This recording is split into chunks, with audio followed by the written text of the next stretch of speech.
Tout a commencé par une forte secousse souterraine, un séisme de 4,9 sur l'échelle de Richter, détecté très tôt ce matin par les pays voisins. La Corée du Nord, dernier régime stalinien de la planète, a ensuite confirmé qu'il s'agissait bien d'un essai nucléaire. Le monde est en émoi, provocation, menace, irresponsabilité. Même l'allié chinois a condamné son protégé. Corée du Nord, où la dernière dictature se déclarant encore du communisme au monde.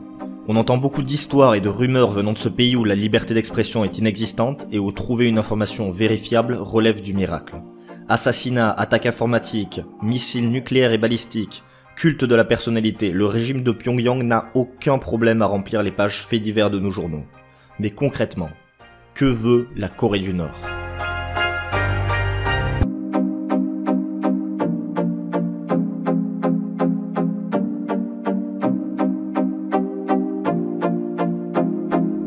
Pour bien cerner le sujet épineux de la Corée, il convient de bien remettre le tout dans le contexte.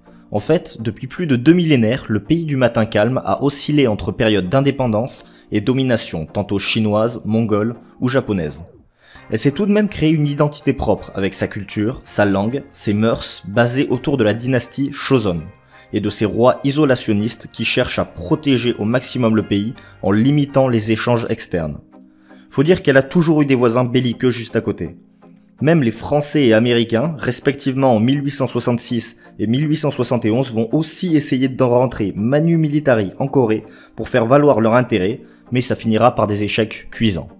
Il va falloir attendre 1905 pour que les Japonais, après une guerre contre la Chine et la Russie, prennent durablement le contrôle de la Corée, imposant une japonisation qui encore aujourd'hui alimente les rancœurs.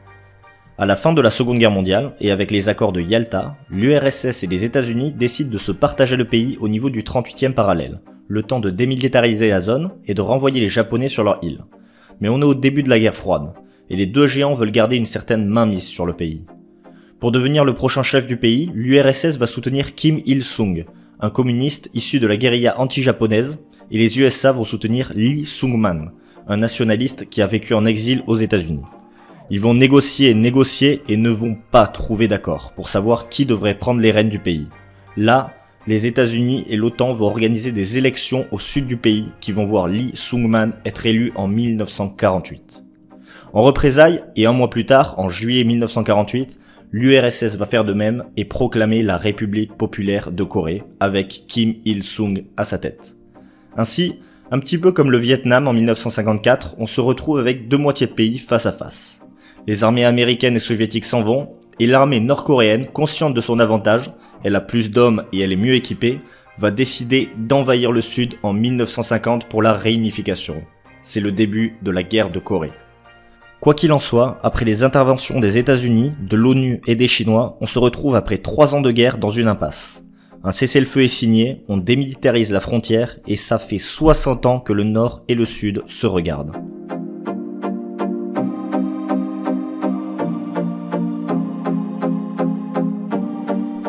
Après cette guerre fratricide, on a deux régimes qui ne se parlent plus, qui se méfient et qui vont évoluer très différemment. D'un côté, Kim Il-sung, mégalomane né, va créer un culte de la personnalité et obtient un contrôle absolu du pays, obligeant ses homonymes à changer de nom, décrétant que l'an 1 du calendrier serait sa date de naissance, mais surtout, il va créer un nationalisme nord-coréen basé sur le parti unique, le parti des travailleurs. Il meurt en 1994, transmettant le pouvoir à son fils, Kim Jong-il, et laissant un pays exsangue qui subira une famine mémorable l'année suivante, due notamment à des inondations. Du côté sud de la frontière vont se succéder régimes démocratiques et autoritaires, voire des débuts de dictature soutenus par les États-Unis. Ce n'est d'ailleurs qu'en 1998, oui 98, que la Corée du Sud, avec l'élection de Kim Dae-jung, va définitivement devenir une démocratie. Mais en adoptant le modèle capitaliste même durant ces périodes de régime autoritaire, et avec la croissance du géant Samsung, cette moitié de pays va devenir quant à elle une puissance économique de la région.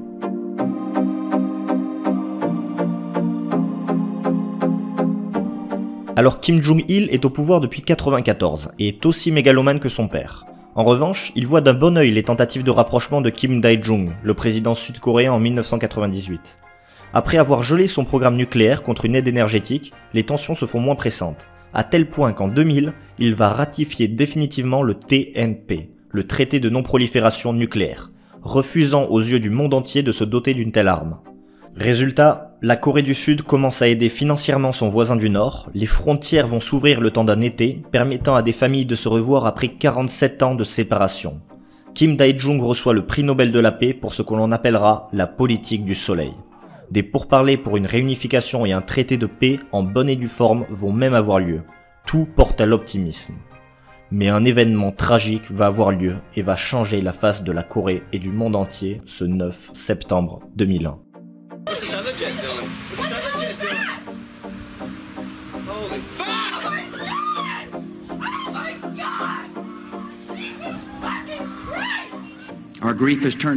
Notre peine s'est transformée en colère, et notre colère en détermination.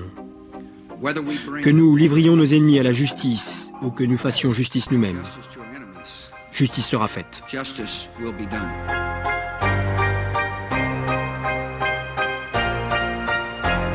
Irak, Iran, Corée du Nord. Tel est l'axe du mal selon Bush. Tout à coup, le régime de Pyongyang prend peur et se rend compte de sa faiblesse. La politique ultra-interventionniste et le désir de vengeance pourraient détruire Kim Jong-il, aussi facilement qu'il détruira le régime de Saddam Hussein. D'ailleurs, Bush accuse la Corée du Nord de développer des armes de destruction massive clandestinement. Exactement comme l'Irak. L'URSS n'existe plus, la Chine s'ouvre au monde et ne défend plus aussi ardemment son voisin nord-coréen. S'il ne peut pas se défendre, c'est la fin et Kim Jong-il le sait très bien. Il engage donc son pays dans une course effrénée à l'armement et va, sous les regards ébahis et réprobateurs du monde entier et de la Corée du Sud, devenir en peu de temps la 5e puissance militaire au monde. En 2003, il se retire du TNP et annonce qu'il compte se doter de l'arme nucléaire. Ce n'est plus le parti mais l'armée qui se retrouve au cœur de la société nord-coréenne. Et en 2006, vraisemblablement, le premier test nucléaire souterrain aurait été réussi. Les sanctions économiques pleuvent mais rien à faire. Le régime de Pyongyang viole tous ses engagements internationaux. Ainsi, depuis 10 ans, la situation n'a pas bougé, et malgré une courte période d'espoir à la mort de Kim Jong-il en 2011 et l'accession au pouvoir de son fils, Kim Jong-un, qui a étudié en Suisse, force est de constater que l'on est toujours dans une impasse.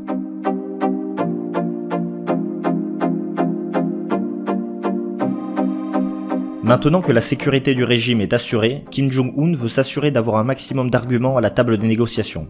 Avec ses missiles balistiques, il pourrait vraisemblablement pouvoir toucher une partie de la côte ouest des États-Unis.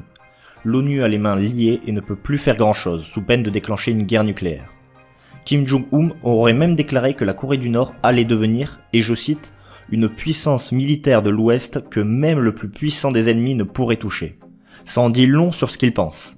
D'ailleurs, beaucoup de ces provocations viseraient à faire partir les États-Unis de ses bases en Corée du Sud et au Japon. C'est un petit pays qui a peur d'être considéré comme un petit pays. Ils ne veulent pas la guerre, mais ils seront prêts à tout pour rester au pouvoir. Et pour ceux qui ont peur d'une attaque sur Séoul, il faut savoir que les Coréens du Nord sont totalement pour une réunification.